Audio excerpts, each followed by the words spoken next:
Oh man, what a beautiful day in my neighborhood. What a beautiful day in my neighborhood. Won't you be mine?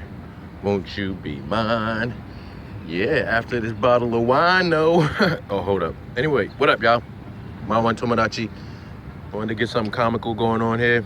Had a lot of serious videos in the past. I've been seeing things going on in what you all call the conscious community.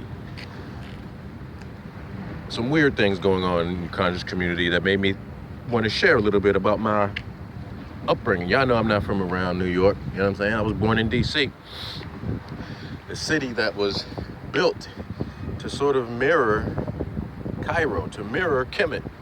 Potomac River is meant to sort of be like the Nile River. And as you know, you got the Washington Monument, or what they call obelisk out there. And they got plenty of those out there in Cairo.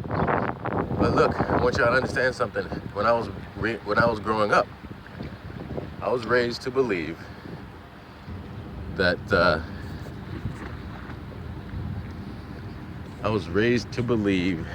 New York. Oh, look at this. Look at these motherfuckers come visiting me. Can y'all see that? These motherfucking birds. I don't know what's going on here. I was raised to believe that New York was like Sodom and Gomorrah. My mother, Christian, she related New York to Sodom and Gomorrah because it was back in those days. Prostitutes in the streets, drug dealers, all out in the open in Times Square, allegedly Washington Square Park, down by West 3rd, West 4th. Everybody would be selling everything, even in the park. Broad daylight. Motherfuckers would rob you between train cars, it was that kind of thing. A lot of weird stuff going on. Even at that club called The Tunnel, they had weirdo nights. So I started thinking of New York, there's some weird energy over there, right? Some time passes, and I get to see exactly how weird the energy is up here in New York, even among brothers. I mean, you heard about Africa Bambaataa and all these brothers coming out saying he poked them in the butt or had them suck his dick or he swallowed their babies. Got so much weird shit going on in New York. Look at that DJ.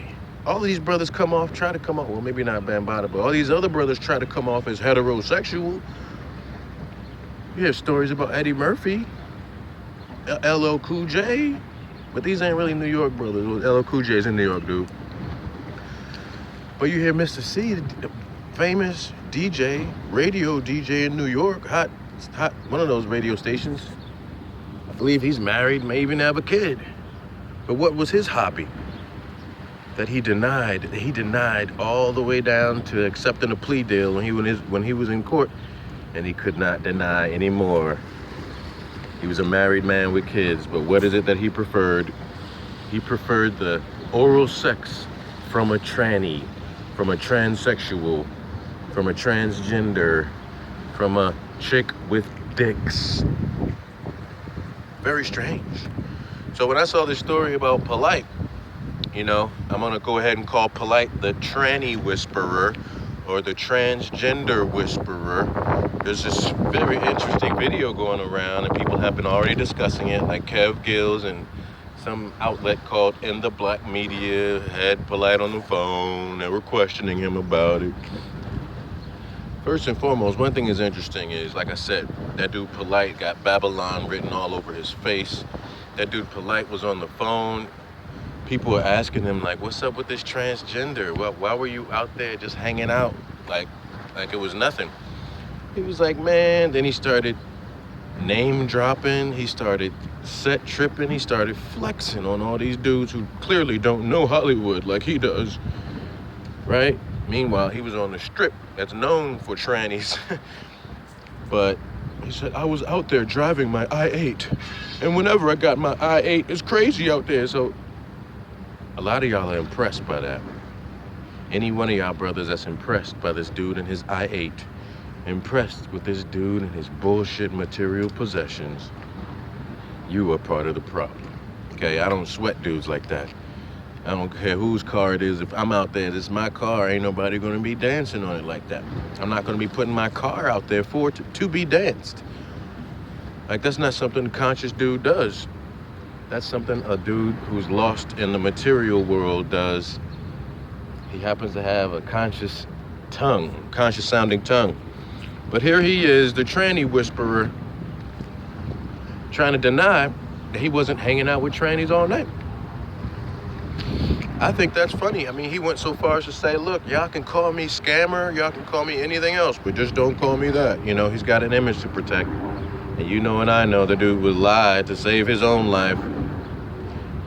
So strange, you know. He was like, whatever, I was out there with a famous actress. This is her name. You could look her up. Nobody asked you about you hanging out with an actress, bitch, nigga.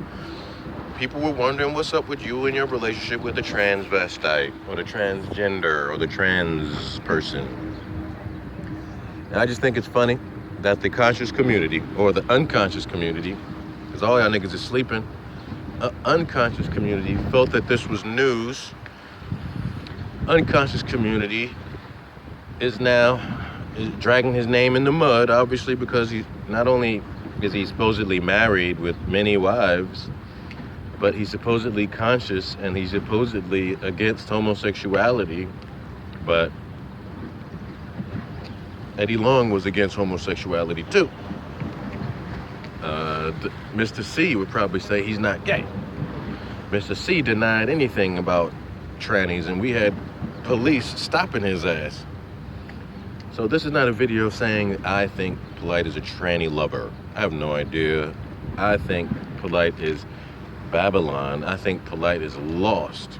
I think Polight is just an example of the many men in our culture who seem to think that they are what's around them, that they are their car, that they are their money, that they are their house, that they are their status.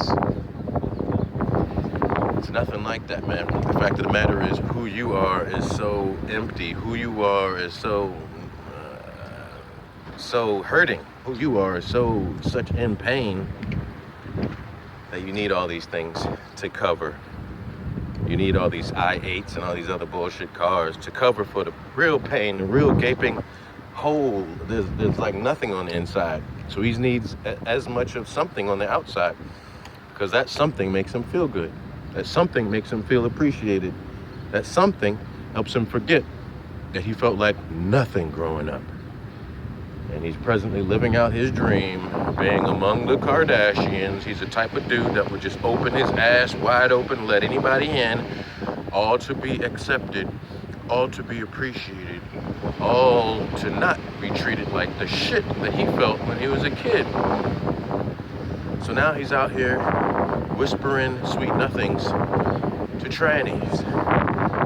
And he's not caring who's around him. He's not paying attention. He's not sharp. He's not vigilant. He's not focused.